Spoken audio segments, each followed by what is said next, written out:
ఆనందకరమైన జీవితానికి చక్కని సూక్తులు తెలుసుకుందాం.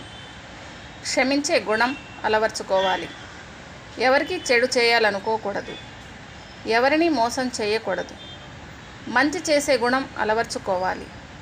కష్టంలో కృంగిపోకుండా, సుఖంలో పొంగిపోకుండా దృఢంగా నిలబడాలి.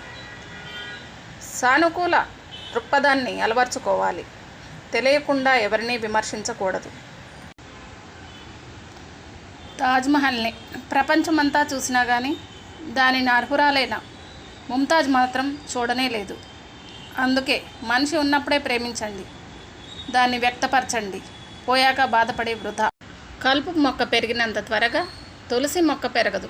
అలాగే అవినీతిపరుడు ఎదిగినంత త్వరగా నిజాయితీపరుడు ఎదగలేదు. మంచితనానికి మరణం ఉండదు. ఎదురు చూసే హృదయానికి విసుకుండదు. తప్పించే స్నేహానికి అవధులు ఉండవు. పరిస్థితులను బట్టి ఆలోచనలు మారటం తప్పు కాదు, కానీ వ్యక్తిత్వం విలువ మారకుండా పరిస్థితులు ఎలా ఉన్నా నువ్వు నీలా ఉండగలగడమే జీవితంలో నువ్వు సాధించే అతిపెద్ద విజయం.